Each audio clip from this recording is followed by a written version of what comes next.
It's wine o'clock. We have a special show today. It's not your ordinary show, but we have a very special show. I'm trying something different, and I want to know, how do you guys like it? I have a lot of feedback, of course, with people not being able to watch my videos. By the way, this is Stephanie Patton with two T's. This is my good friend Stephanie, and she came on the podcast to tell a story. So she came on Wine Hour to, of course, tell her amazing story, her amazing testimony. But back to what I was saying, I have a lot of feedback of people requesting and asking for not so much a visual, because people like Stephanie, she'll watch the show and she'll put her phone down, or she'll walk away, or my dad, he's a truck driver. He likes to listen, to audio only. So I'm trying something different. Let me know how you like it.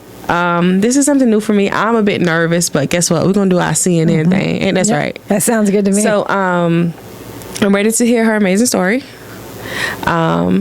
there anything you want to say to the people? Let me know. See you guys later. Let us know how you like it. Like, comment, subscribe. And if y'all want more audio, I can do visual and audio. So let me know what y'all want to do. Enjoy. We'll get there. Yeah, you'll get I'm there. glad you're here. Yeah, I'm glad to be here. I thought you weren't here. No, I've been here. I know, but I thought, Yeah. but of course, I didn't peek my head out. No. Yeah, you're recording. Welcome to Wine Hour. I'm here. How are Thank you you. today? I'm good. How are you? I'm great. You glad to be here? I am. I was coming in hot. Really? Yeah, I bought this skirt on the way here. I was Okay. wearing like a jumper, and I thought I was gonna have time to run home after I dropped my kiddos off, and traffic just said no. Yeah. You don't have Because any you of was that on time. this side. I live on North Side, but my son's father lives in Yeah. Mayport, and then my daughter goes to her grandmother's house here in Arlington. But I was like, oh, I'll have time to go home and change, and then take her over there, and that'll be fine. And Okay. no, Okay. I didn't have time. All right. I'm glad you're here. We're going to get started. Okay, glad to be here. Oh. Guess what, guys? I have somebody for you to meet. I have a dear friend here. This is my friend. We work out buddies. We work out 5 a.m. We get up and we just do the thing. It's tough, but we're here. So, welcome to Wine Hour. Hope you got your wine. The wine was so good on the last episode that I stayed with this brand. I guess it's raspberry. The last one I think was peach. I don't remember. But we're going to try this. Stephanie, do you want some wine? I am going to pass on the wine. First of all, I told y'all her name. Let me let her introduce herself. Oh, you know what though? People ask me to do this all the time. Who are you? And I'm like, I have no idea. Oh my I God. have no idea how to introduce myself. I'm Stephanie. Okay. Should I give you like my job title or No, the people, Okay, they don't yeah. need to know that. Yeah, you guys don't care about what I do. Okay, that's But interesting Yeah. that you do. yeah. You can. So about my work. Yeah. Oh my God, I'm so crazy. Yeah. Listen, you got a crazy one here. That's tonight, fine. Brittany. I love it. I wanted you. Yeah, You're here. We're in for it. It's Let's gonna be go. fun. Let's rumble. So what? I'm Stephanie. I'm actually, and I'm gonna decline the wine because I'm a recovering alcoholic. No. I am. Wait. I can put it down. We don't No, have to. you're good. You're good to go. Please have your wine. Give me your cup. No, yeah, you can have my cup because I don't need it. Roam around here. I have short arms. Much as you be lifting them dumbbells, I know you got a strong arm. It doesn't stretch out arms. Are you sure? I don't have to. No, please enjoy it. I don't know, just shy of 8 years. Okay. The So- smell's not gonna. No.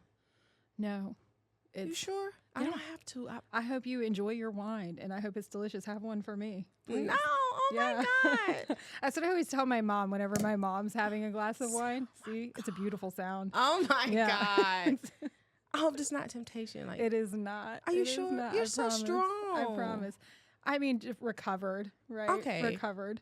And so it's a big part of my story. It actually threads its way through my entire story. okay. Is from bad to good is actually a lot of it revolves around. Okay, so let me ask you Alcohol. this. Do you mind taking the people on a journey of telling your story? Yeah. Okay. No, I mean, that's what I'm here to do that. Okay. I'm here to do that. I'm excited to do that. I'm Okay. excited to share that. I mean, with you, because we work out with each other.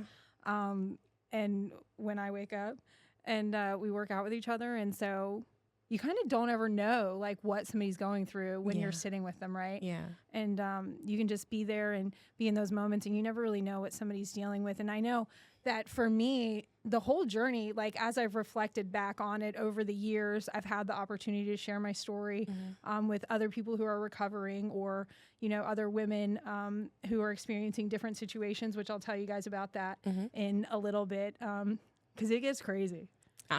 We like craziness. Tell her, y'all. It gets a little. It got real wild. Okay. It got real wild. It got real dark. Got real hard. But then it got real good. Okay. And it's been great. Okay. So let's start off with Where did it start? let's start off from the beginning. Like, Okay. when did you know that you had a problem? I don't think I even thought I had. That's a tough question, because I think I kind of always knew that I drank a little differently.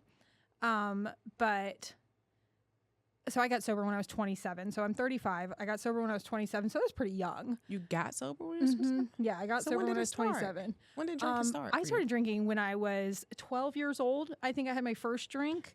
It was, it was, and I remember it like it was yesterday. It was me and a couple girlfriends, and we're hanging out at her parents' house, and her dad had a bottle of Captain Morgan spiced rum on top of the freezer. Girl, drink your drink. Listen, I'm bad. Okay. It was, and we all just decided, you know, we were like, let's each have a shot of this spiced rum, and let's take a toke off of his marijuana pipe. The dad said that? No, we said that about the dad's okay, stuff. okay. Yeah, no, the dad didn't Playing say that. around. No, yeah, we're like 12 years old, and you know, I grew up in Old Mayport. So if anybody's from Jacksonville, they'll understand Old Mayport's a small fishing community. It's riddled with alcoholism and drug abuse, and it's a generational, you know. And that we didn't know. Like, we normally go to Mayport for the food, the seafood. Yeah, yeah. Of course, drive that way to get to the beaches. I'm from the north side, so we do know about Mayport, but I never knew the stories about Mayport. Yeah, so it's low income area. I mean, you see a lot of stuff that's building up in there now, but when I was growing up, it was, you know, trailer parks, and it was there was a lot. Because I was about to say, they got nice homes, like in the Atlantic Beach area. Yeah. As you go further down into that, closer towards the naval base, and then if you're driving down, like if you're talking like seafood kitchen, or not seafood kitchen, that's in Neptune Beach, but if you're talking like Singleton Seafood Shack down in Old Mayport, nothing wrong with Singletons. Love Singletons. That was my first job. But down in those areas, there's a lot of homelessness. There's a lot of just expendable income. Okay. They'll go out on the boats, they'll come back in, and you know, there's some drug use that happens when they're back in, the shrimpers. Okay. And it's just, and I've watched, as I've gotten sober, like I've watched friends that I've grown up with die. Really? And there's not sobriety out there. I've seen some of them get sober, which has been really exciting to see somebody come out of that, because it's like a different world. I was going to say, is that bad? So I grew up at the beach. I don't think I drove myself over the intercoastal until I was at least 18 years old. What? It is a whole different world out there at the beach. Wow. And we don't know. We just go for the beach and we leave. Like, that's crazy. It's a whole different game out there. And you don't, I mean, there's good sobriety, you know, now that I'm on the other end. But when I was growing up, and I looked at, you know, all the families around me, and I didn't come from an alcoholic home. My mom was single, and, you know, she worked on the naval station and, or on the naval base. And so, and she was doing the best she could. And she had grown up in that same, we're generations here in Jacksonville. Okay. And so, you know, she bought a trailer in Oaks of Atlantic Beach, and that's where my brother and I grew up. And, you know, she took really good care of us, and she loves a good glass of wine, you know, but who doesn't? Yeah. Right? I can't. Right. But doesn't mean I don't love it. Like, so she wasn't an alcoholic, but all the families around us were just, there was alcoholism, there was drug abuse, but it was just normal. This was what it looked like. That's not normal. Okay, so you started at 12. Yeah, so I started at 12. By the time I was 14, I was probably drinking regularly. What's regularly? Regularly is probably, I would say, and when I tell my story, I usually talk about a 4-pack of Tall Boys of Bud Light a day, maybe every other day. What's that? And so like 16 ounce, a 4-pack of Tall Boys. What? Yeah, so like a 4-pack of Tall Boys. At 14? Yeah, like 14. All my friends were a few years, so I'm a summer baby too. Me too. Shout out to the summer. Yeah, so I was a little bit ahead in school. And so my friends were all a little bit older than me. So I'm hanging out with 15, 16-year-old kids. And they're, and that's the phase that they're in their life. So I'm, 14, but all my friends are doing it. And so, I'm just hanging out and drinking. And my mom was single mom, and she was a bartender, surprising. And it's not funny, Stephanie, but I'm listening. It's kind of funny. It's kind of funny. Well, now talking about it, of course. Yeah. But so, and she was Air Force too. So my mom's retired Air Force. Okay. And so her routine is so structured. Like, I could tell you what my mom is doing right now. What's she doing? Sleeping. She's in bed because she gets up at 3:00 in the morning and then she rides her bike to work. Yeah. So she's like such a routine. She's either sleeping or she's reading a J.D. Robb book. Like, okay. She is. So I was able to like master her schedule, and I could either sober up or pass out before she got home. Wow. And my brother was 5 years older than me, so didn't pay attention. Yeah, he didn't, and he was gone. Yeah. He was, hanging out with his buddies, doing his thing, playing his soccer, doing whatever, it was that he was doing. He wasn't minding me. Yeah. I was the last person he wanted to hang out with. But wow. So was you the point where you just wanted to taste it? Did you get addicted, or was you going through something, or was escaping something? Like most people I know that drinks are covering up things that they're going through, like far as trauma. Yeah. And I think I realized that. So at the time, what I'm thinking is I'm just doing what kids do because these are all the people around me are doing it's normal. Yeah. Okay. But as I've gotten sober, as I've, I struggle with mental health, and there was something that I realized as I reflected back on my childhood. I just never fully felt like I fit in. I never fully felt like, my mom loved me enough, or, if I had something I needed more, or I always just needed more of everything. I needed more validation, more affirmation, more hugs. I didn't feel, it was like, it was all there, but for some reason it felt like something was missing. Did you feel like you wasn't loved as a child? I was so unconditionally loved, but I didn't feel it. So was that affectionate? No, I mean it was all the things. I have a great family, great support, and so I'm diagnosed like bipolar, and so I didn't know that. Yeah, see the things right? I'm medicated. You like me a lot better on my medication. Oh my God, Stephanie. Okay.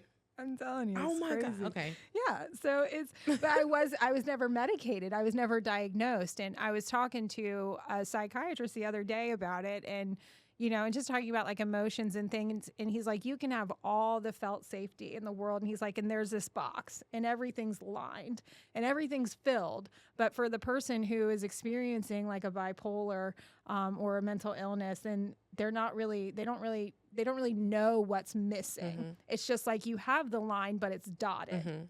And so it's there, but something's missing, and you don't know what's missing. What age you was diagnosed with that? 27. Okay. Yeah. So that alcohol was my coping skill. Alcohol was my medicine. Alcohol turned into the thing that made me feel accepted, that made me feel loved, that made me feel cool, that made me funny, that made me, more social. It made me all these things. And it was all wrong. It was all wrong. It was not true. It was fun, but it was all wrong. When I was 14, it was fun. When I was 15, it was fun. 16, 17, were you 18. Going to school? A couple times. Oh a couple times. I went to Fletcher.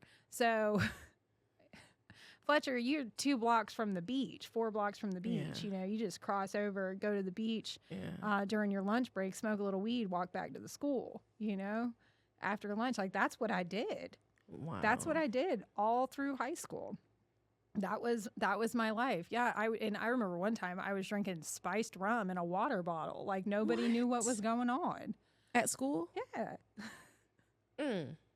The things you don't know. The things you don't know. The things you do when you're a kid. Yeah. Just, invincible. I felt invincible, untouchable. And was it because they wasn't there? They was working? What do you mean? Your mom was working, or your brother didn't pay any attention to you? Was it because of that you felt like you was invincible? Because you, like you say, you mastered her schedule. Yeah, I mastered her schedule. I would say it was all outside issues. My brother had graduated. By the time I was in high school, my brother had graduated high school. So he was, not really noticing what was going on. I couldn't tell you when. I don't think he moved out until he was about 21. But he worked. And he played soccer, and he was in a band. My brother was like the coolest thing in the world. I admired him. Did he drink so being much. that child was from Mayport?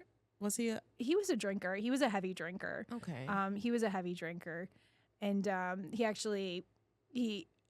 it's a little bit further on, but he ended up passing away from cirrhosis of the liver at 40. No. I'm sorry to hear that. It was incredibly difficult. He was sick for a long time. It was a combination of fatty liver disease and heavy drinking as a young adult that led to a really early diagnosis of it. You don't suffer from anything for drinking like that, do you? Like, no. You're not, okay. No. Thank God. No, thank God. Yeah. I quit pretty young. Okay. So 27 is pretty young. I see people coming into, so I'm a member of Alcoholics Anonymous, so I'm active. I probably shouldn't have said that because one of our traditions is to not say that on public platforms. So we're just going to reverse. Okay. I'm a member of a 12-step program. Okay. And I'm a pretty active member of a 12-step program. And you see a lot of people who come in their 50s and their 60s, and they're starting over again. Okay. And I, have had the opportunity to really, really change the direction of my life. Okay. Before, it got to the point of no return, I guess. Okay. And when you say you dealt with like mental health, when did that come about? Like, yeah, I think it was always kind of there. Bipolar. So I'm bipolar manic. So I have I don't get like the depressive episodes. I just have, impulse control. I have just indecisive, so bad decision making, promiscuous behavior, just different things along those lines. So it's not like the violent kind, like no. Okay. No, I don't get like Yeah. It's like I'm like high all the time. Okay. And so my medicine kind of like brings me down Like a little what bit. you mean, like how like I'm unicorn rainbows, like just jump. I can't focus on anything. Yeah. I can't complete one single task. I'm Yeah. always doing too much. I can't keep a schedule. I can't keep a calendar. My mind races. I'll just do something that I shouldn't have done because I can't take the time to stop and pause and do it. And then again, it comes out in like promiscuous behaviors, filling, voids. And I'm like, how can I do that? How can I do that quickly? Yeah. And just feed into. I might be bipolar. I'm not the one to ask. I know. But no, all jokes aside, I'm glad you have control over that. Yeah. I'm glad you have control over your life. It took a long time. Yeah, and I'm glad you're in therapy. I love the therapy.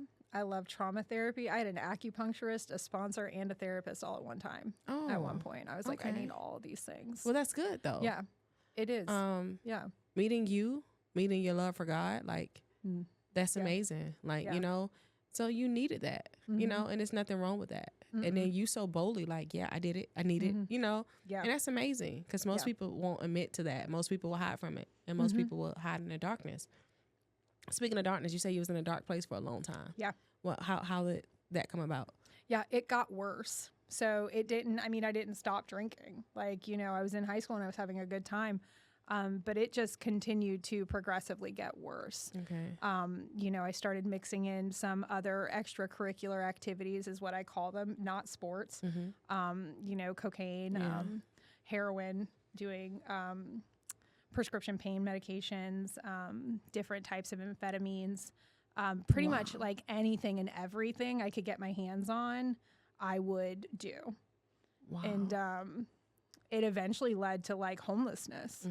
And so my family, who loved me and took care of me and made every excuse in the world for me, eventually said no more. And I had just taken so much from them. I had taken so much from my mom that, they said, you got to go. And I was disowned by my family at 24. And I had a son that was, that I dropped off at his dad's house because he was in the way of my drinking and all of my activities. And I hear, and I remember when I first got sober, I was like, man, that's the most selfless thing I ever did was, give my son to his dad. And it's like, no, man, that's the most selfish thing you could have ever done was to say, hey, you're in my way. I need to continue to do these things. But alcohol and drugs will control you. And it's almost like a losing battle. And you're just drowning and trying to find a way out. And thank God he did go with his dad because he wasn't, exposed to all the things that came after that. He didn't live that life. I call it like hotel homeless. So I was hotel homeless in Jacksonville for 2.5 years. And so Jacksonville's a very dangerous city, especially for like a young woman who is incredibly naive, who is addicted to, heroin and alcohol and all these, anything really. Yeah, at 24? It has no means of an income and you'll be quickly preyed upon. And so it led to not just 2.5 years of homelessness, but 2.5 years of exploitation. And so violence, abuse, assaults every day, that was just my life for these 2.5 years. Yeah. And what do you mean by exploitation? Like, I know, but. Yeah. Okay. No. So I am, I try to I try to use like the language. I don't know what language looks good, but it's survivor of sex exploitation. So, and you can break it down. So stripping, pornography, prostitution, trafficking. So pimp trafficking. So I had a pimp for a bit of time. Yeah. And then I would, run away for a little bit and go somewhere else and just somebody else would find you, and I'll take care of you. I'll help you. I'm going to, make sure you have somewhere to sleep and something to eat and the dope that you feel like you need to survive. And, and then that just turns into more violence and you can't go anywhere and you can't do this and you need to do that and all those things. So that was pretty much the cycle of my life for 2.5 years. Wow. You read about things like that and then you watch things like that on movies. Like, I'm from Jacksonville. I'm from here. It is ugly, but that's ugly. Like, and having to go through that. And it's like, I don't know nobody close to me who went through that, Yeah. So I'm hearing this story for the first time from somebody who I'm close with, Yeah. And it's like, it's shocking because we see things like this on movies and we think it's just a movie, Yeah. And for you to live through that at a very young age, it's horrible, you know? What moment did you get out? What moment that you was like, I need change or I don't even know what to say, Yeah. Like how did it stop? Like where did it end? God's faithfulness is how it stopped. God's grace and mercy. Oh my God. It's such a beautiful story, right? Because it's tragic and it's hard and it's dark and it was devastating and those things happen. And sometimes I stand next to myself really like outside of my own, like I'll be in my head and I'm like, that wasn't me. And it's like, no, that's actually you. Yeah, my heart beating so fast. Oh my God. Okay, I'm listening. Drink your wine. Ooh, you sure? Yes, drink your wine. I promise. I know, because you got God now. I know. Yes, Lord, I am not. Oh Please my drink God, your I'm wine. finna Take cry. a sip. Don't I'm cry. finna cry. Listen, because the gift of Okay. those things, though, the gift that God has offered me with that testimony and with the way He will take tragedy and turn it to testimony is incredible. And I honestly would not change a thing. There is not a thing, because what I have been afforded in this life on the other side of all of that is irreplaceable. It's power. It's priceless. Yes. It's priceless. The opportunities that I get today. And so I'll tell you how I got out and what that looked like for me, so I can go because I'll digress really quickly.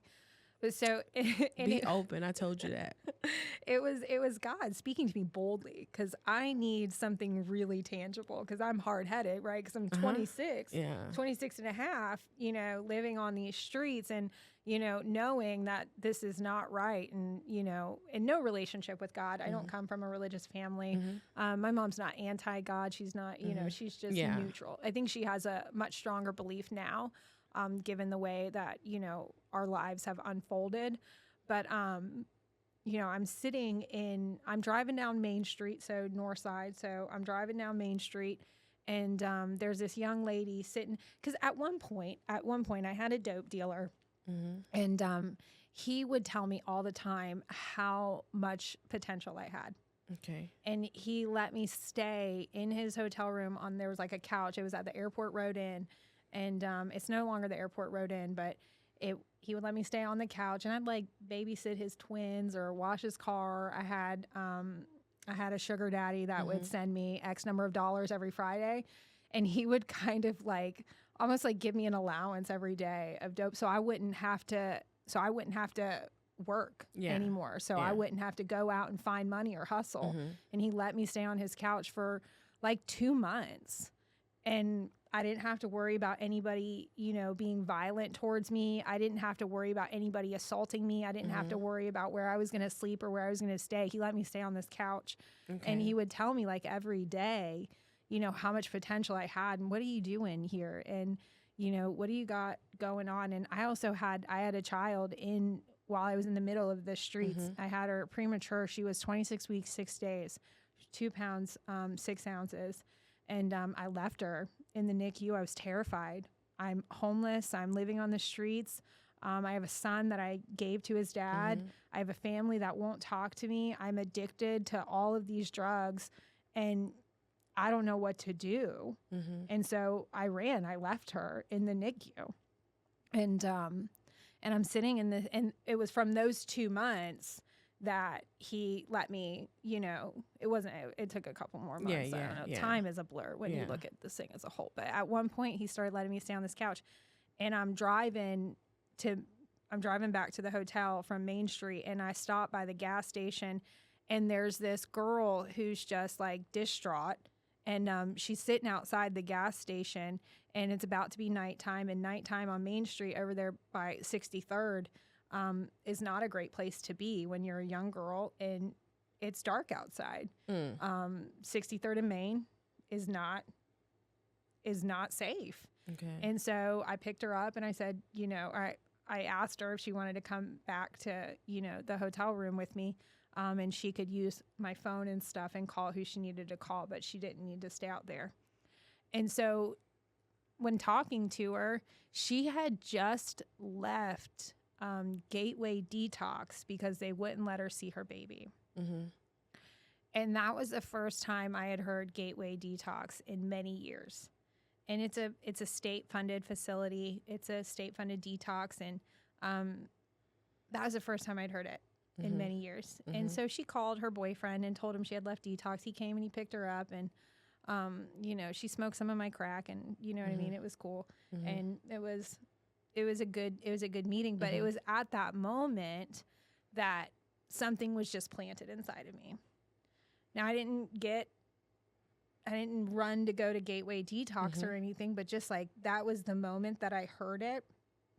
And then there was another day, like shortly after that, like maybe a couple weeks later, I was just having a terrible day. And I was like, man, what am I doing here? And a friend of mine was taking me, and we went up to Subway to get something to eat. And and I'm standing outside the Subway, and I literally, for the first time in all of this mess, I threw my hands up in the sky, and I was just like, God, if you don't have something better for me, if I'm not headed in the right direction, then this is just fucking cruel.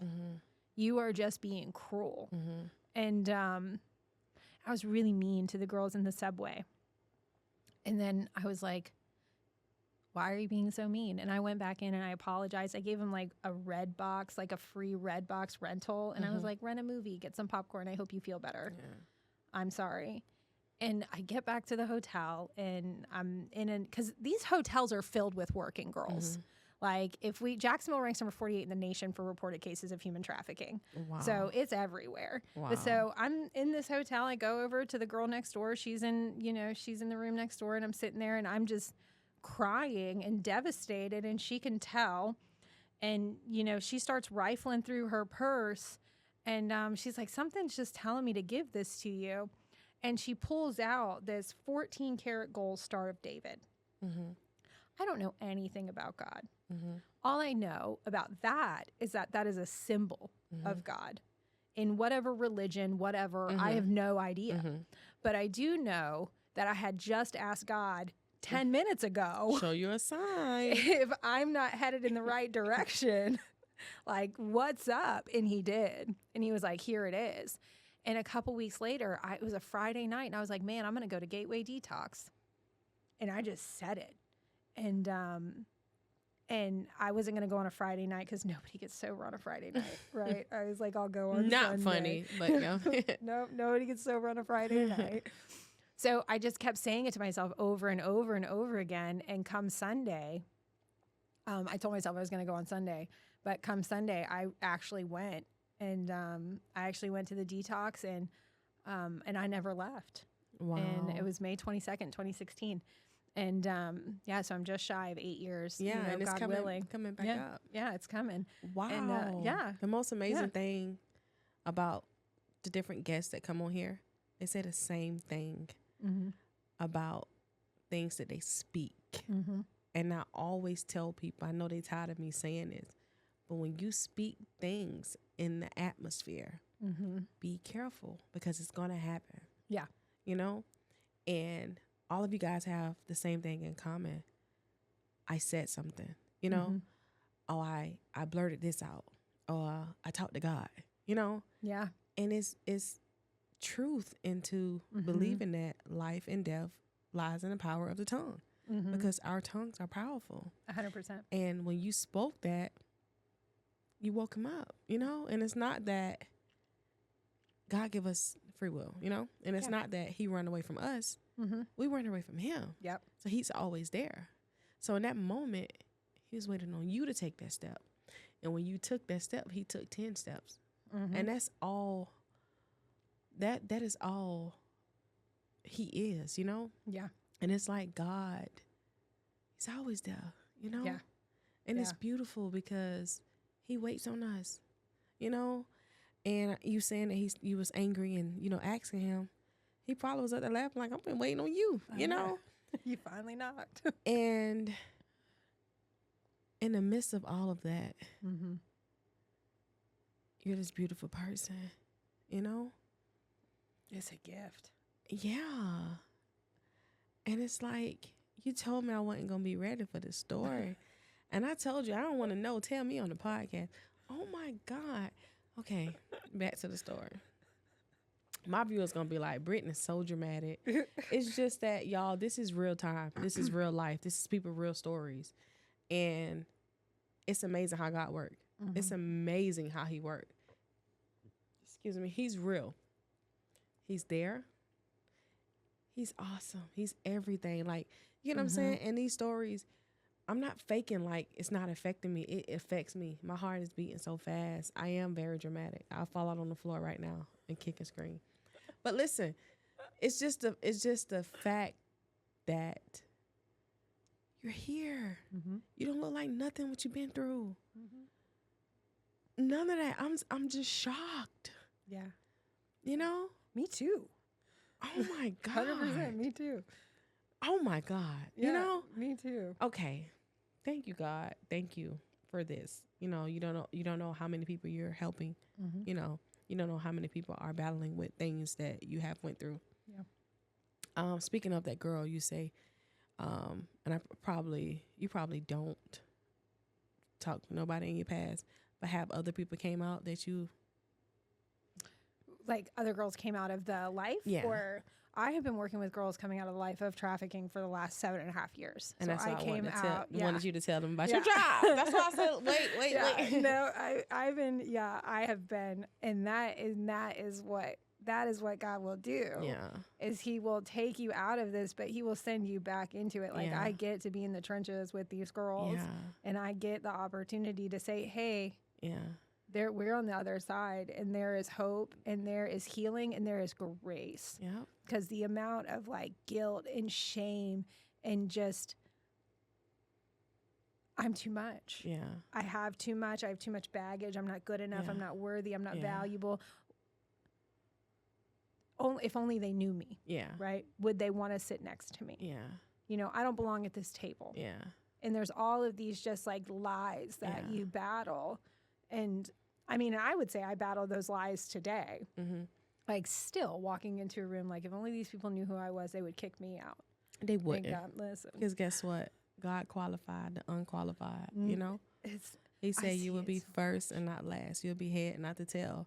And it's so crazy because of me. I grew up on the north side. I grew up fighting everybody I wanted to, you know? I grew up, you know, I didn't care. Yeah. I had a I don't care attitude. And that's how it was. And I have an anger problem, you know? I'm not diagnosed with nothing, but I know my anger can reach to space if I don't control it, if I don't have God, you know? And it's like how you say when you go back in the trenches, most people probably look at me and be like, I don't know if she loved God or she putting on, you know? But it's just that God called me how I am, you know? And I'm not changing how I speak. I'm not changing how I dress. I'm not doing none of that because God still uses me for those people. And I go back. I talk to people on the streets. Yeah. They ask me for anything. I talk to them like they're humans, like they are, but I talk to them like they're people, you know? Yeah. And I say, hey, you okay? Hey, you know, I see them. You know, I'm not better than nobody, but I'm not finna pretend to be something that I'm not because God know who I am. So how He uses you, I go back. I go sit out there in the hood. I don't care about none of that. I'm not putting on from nobody. I'm not putting on for trying to uphold His image because I'm me, you know? Yeah. And my story is going to help other people. So I ain't ashamed of saying, I'm from the projects. I ain't ashamed to say, I know people in prison. You know what I'm saying? I ain't ashamed to say nothing about what I've been through, what I did, because I know God, you know? I know He brought me out, you know? I know I ain't going back. Yeah. But it's the point that I'm trying to make here is that He put you in that situation to go back. And He put me in some dark places too. So I'm like, why God, why me? Yeah. But I'm connected to so many people. I'm connected to so many people who, you know what I'm saying? They're deserving too, Yeah. you know? And I can relate to that because your life is, sometimes we go through things to help other people, you know? Oh yeah. And everything that you just told me, it was so freely, like, you know? And it's like, your story gonna save lives. I probably already has, you know, more to come. But each person here on this earth has an assignment. You found your assignment. I know my assignment. Yeah. That's what I'm doing is. I know, you know? And it's like, it's amazing if people just experience God, you know? And it's like, knowing Him, a relationship with Him, you don't care about nothing. Nothing. And I hear you, like when you're talking about like when you're talking about your story and you're talking about, you know, the things that you've been through and where you've come from. And you know, and I think it's such a unique experience, right? Like myself, you know, the experiences that I've had, the experiences that you've had, and then coming into relationship with God and like fully understanding grace and fully experiencing grace. Yeah. Like I have been pulled up from the mud. And you're deserving. And as are you. Yeah. And it's just, I think it unleashes this whole new level of depth with a relationship with Christ, with God, because I am so unworthy. And I've seen it a lot, and it's not to say that anybody else's relationship with Christ is like false or, you know, or maybe isn't as deep or whatever. I don't know what their walk is, but I've met some people who have truly, truly, truly experienced the hand of God on their lives. And it is a whole new level of relationship. Yep.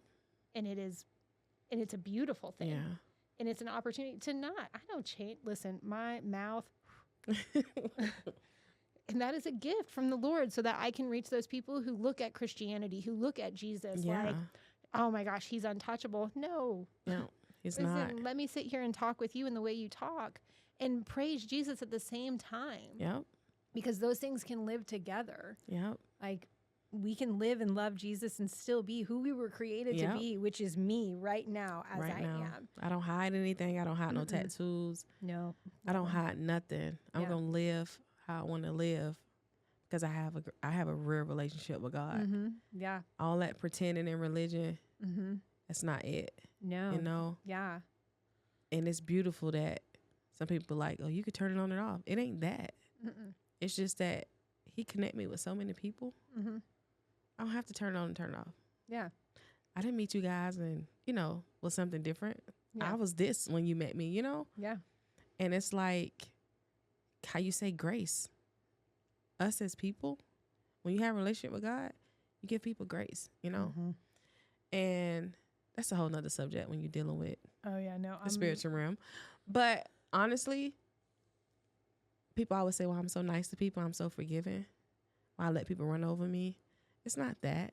It's just that when you tell God yes, you got to live a Christ-like life, you know? Yeah. All that what would Jesus do bracelet, you have to think about what would Jesus do, you know?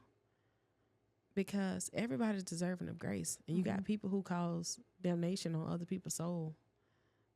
Y'all not God, you know? Yeah. You're supposed to forgive. Let it go. I have to ask myself often, who am I?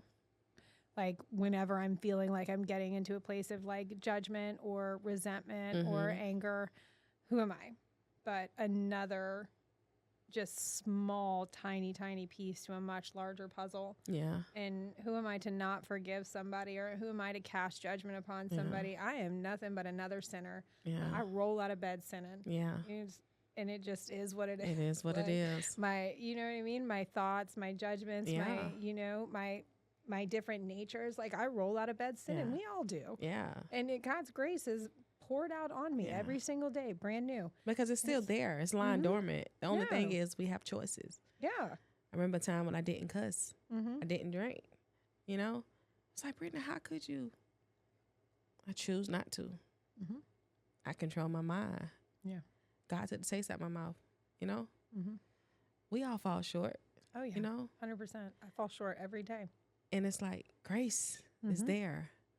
So I don't pretend to, you know, I'm not doing this. I'm not doing that. I am, you know, but I'm also going to get help. I'm also going to church to try to get back on. You know what I'm saying? I'm also getting my spirit fed. So what you say about grace is that's the show right there. It's just so grace. Good. So good. Whew. So your son, where's he now? He's at his dad's house right now because I just dropped him off. Okay. He you lives did with say me. that. Yeah. Okay. He lives with me full time. Okay. He lives with me full time. And he's a hot mess. He's 11. I'm bro. Everything's mid. All he does is play Fortnite and PlayStation. And, when do you get him back? Sunday. No.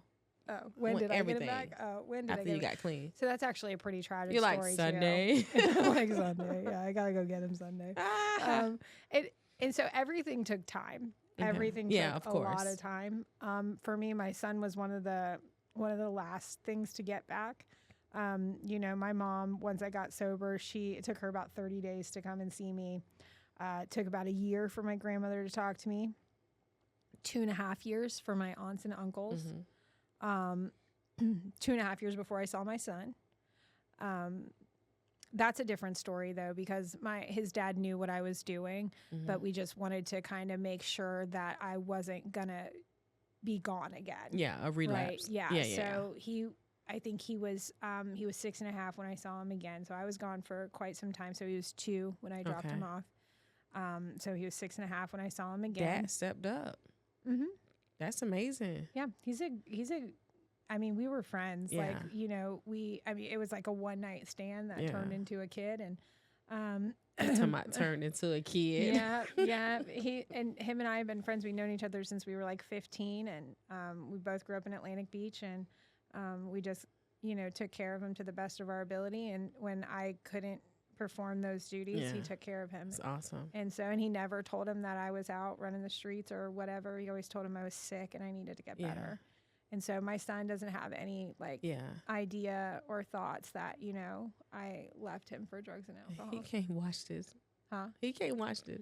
Yeah. No, I wouldn't show him. Yeah. He doesn't really know much about my survivorship either. You know, I joke a lot. Yeah, no, for sure. Me too. 100% about a lot of things. You was joking out there. It's crazy. Things that aren't funny. See, I done had too much wine. I'm dropping. Listen, drink it. So listen, okay, when you spoke on leaving your daughter to NICU, what happened with that? So it took me about a year to get her out of foster care. But she has an incredible foster. So that's actually where she's at right now. So she has her foster mother, Geneva. I'm glad. I didn't want to say if anything happened to her. I'm glad she's alive. She's good. Yeah. Okay. She had to have like a nebulizer for a little while. She had underdeveloped lungs, but she, you know, went to a foster home after about 3 months in the NICU. I was able to go over to residential treatment after detox and begin working on like the DCF case plan to get her back and start doing like parenting classes and visitation and stuff like that. But she was with her foster mother, Geneva, who's like a second family for her. And she goes over there still. So that case has been closed for 7 years. So I've had full custody, no DCF or anything for 7 years. And but she's gone over there every other weekend since that was closed. And Geneva is just, I don't know. This one gets me. I don't know where I'd be without Geneva.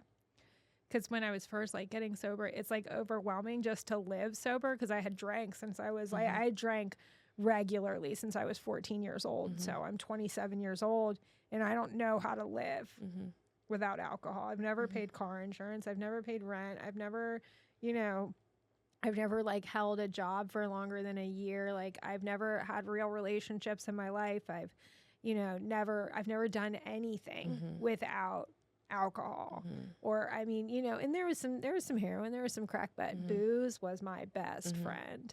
And so I'm in sobriety and I'm trying to parent. I'm getting her back and she's such a good baby. But, you know, Geneva would take her every other weekend and it would just give me respite. And it's just, she's just been, and that's Abigail's grandma, you know, she's 70 and some change, but that's Abigail's other family. She's got a sister, she's got cousins, she's got, you know, a whole gang of them over there. Blessing. Yeah, no, it's an incredible blessing. And so she's been, so I've had her back since the beginning. And then I started getting my son every other weekend. And this was a pretty tragic story. He had, you know, a stepmom and he called her mom, and rightfully so. She had been there for many years and she had raised him. So he called her mom, called me Mama Stephanie, and which was fine. I was not offended. Yeah. And not offended. And so he started coming over more regularly and, you know, started calling me mom and just called both of us mom, and it was fine. She was like kind of like the rock that brought everything together. We'd go to Disney together, like, you know, all the kids. Like, my daughter loves my son's dad. Like, it was just a family unit. Okay. I was going to ask you how their relationship was as brother and sister. Yeah. Oh, their relationship, rocky. You like Rocky? Yeah, 11 and 8. It's rocky. Oh yeah. It all got really. So they were, you know, basically they were both like only children, right? They would be with each other every weekend or every other weekend. But then I picked my son up for 4th of July during summer break. He was going to stay with me for a few weeks, and some things had been happening that I wasn't really aware. You know, we're from Atlantic Beach. A lot of things, you know, and it's the environment. And I guess, you know, maybe she had been involved with some things that she shouldn't have been involved with, and the police got involved, and she ended up going to jail, and she died in jail after 12 days. And so his dad ended up getting arrested as well. And so when he was really only coming over for a couple weeks, ended up turning into full-time permanently. He tragically lost his stepmom or his mom, who, in spite of, you know, everything else that was going on, was a fantastic woman and was so good to him. Aww. And took such good care of him. And his dad has, you know, kind of not really been able to fully get it back together, because he lost, you know.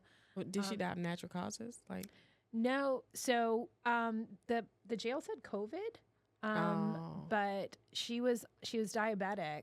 Okay. And it looks like they just didn't treat her diabetes. Of course they did. And yeah.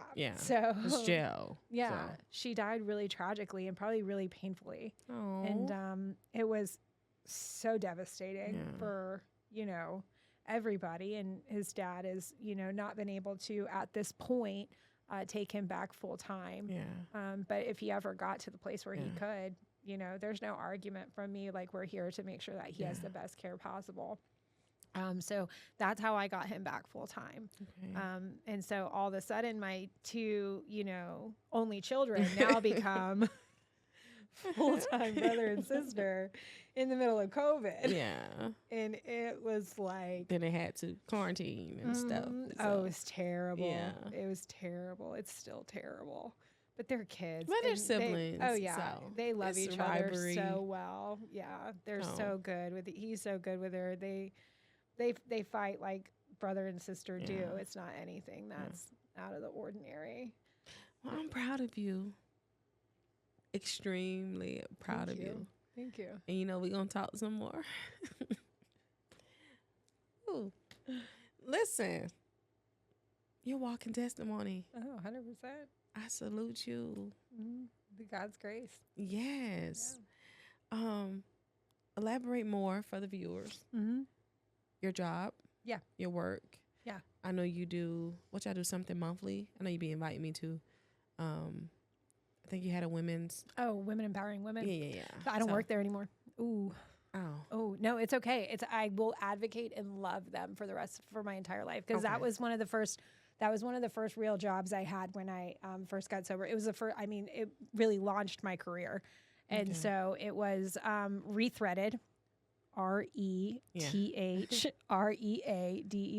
On Instagram. They are on Instagram. They're on Instagram, Facebook, LinkedIn. You can find them. But so they manufacture and sell products made out of upcycled materials. And then to provide employment for women coming out of the life of trafficking. Okay. And so these are all women who are local to Jacksonville. And then they also provide services, so counseling, case management, group therapy, individual therapy, trainings galore, and that's all funded through donations. So I got to work in their fundraising, and so I fundraised with that organization for 6 years as their assistant manager of business development. And that's where I really began to develop my skills. But they also allowed me to be in a space of working with other women. And so, you know, working with them and working with those girls, and but then still being a part of a 12-step program and working with girls coming directly out of the life. And I remember, and I've had some of my highest career points with Rethreaded. I know you speak so highly of them all the time. because they supported me in so many different ways, and they encouraged me and they empowered me. And it was the beginning of 2020. So we're maybe middle of 2020, because I think we were coming back into the office. And no, it was beginning 2021, because this is what, beginning of 2021. And the HR manager, Nikki, and Kristen, the founder and CEO, and Gloria, the director of the holistic services, all come to me. And they asked me if they could nominate me for Survivor Advocate of the Year. Okay. And I was so blown away and honored to just be asked to be nominated. And I was like, there's no way I'm going to win that, because this is for the entire state of Florida. Yeah. And I was just beyond honored to be asked. Nomination. Yeah. Yeah. And then I won. What? And then I won. In 2021, I was named Survivor Advocate of the Year for the state of Florida. And by Attorney General Ashley Moody. Yeah. Yeah. And I was in Alaska at the time. That's perfect. Because that's what this journey has gifted me. Not only was I given this huge award, I was in Alaska vacationing. Wow. And I'm like, 6 years ago at this time it was maybe 6 years ago, I was walking out of a hotel room with everything I own in a bag over my shoulder. Wow. No family, no friends, no money, nothing. And now I'm flying to Alaska, hiking to a free-form glacier. Wow. Because I want to. Wow. Like, and then you have your friends back. You have your family back. You have your children. Yeah. FaceTiming with my kiddos and sitting on a virtual Zoom accepting an award of this stature. Like, and to just be nominated was enough for me.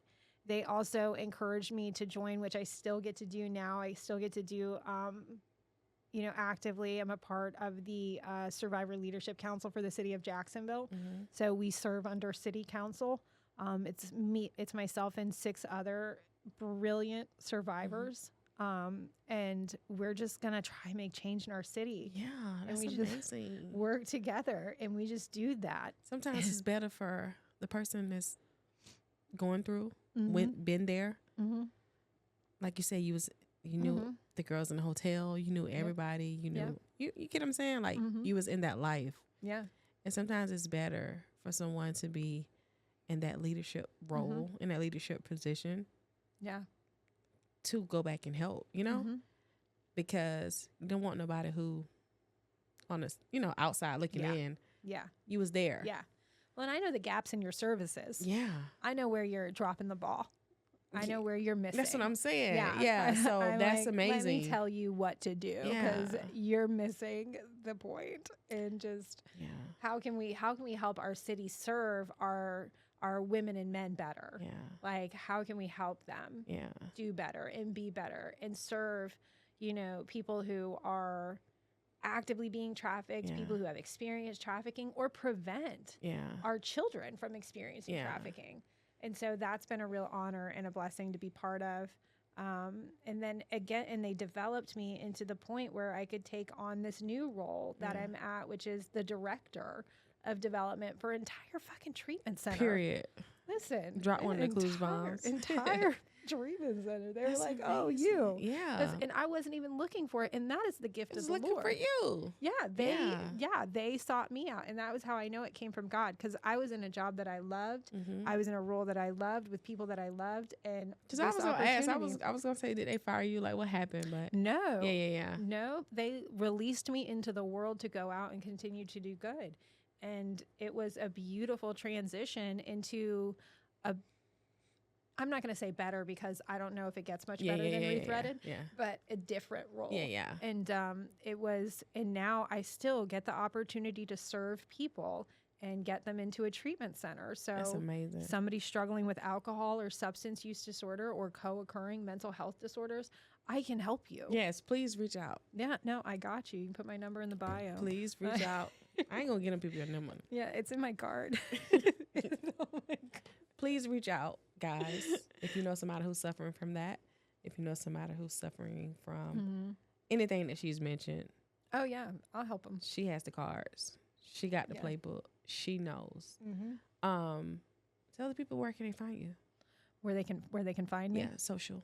Oh, on social media? Yeah. You can find me on LinkedIn, Facebook, and Instagram. So Stephanie Patton, Patton. Patton. O-N. Yeah. Yeah. You can find me on all of them. I'm there. Yeah. It's my actual picture too. It's not catfish? Nope. Okay. Nope. She was like my actual picture too. My actual picture. But listen, I probably see Stephanie probably like 4 or 5 times out the week. And now we're meeting on Saturdays. Well, me if I make it. But I know. I'm excited about that. Yeah. We talk a lot. We got this little group going on. We also got a group chat going on. Yeah. We pray a lot, y'all. It's just amazing what God is doing then and in the now.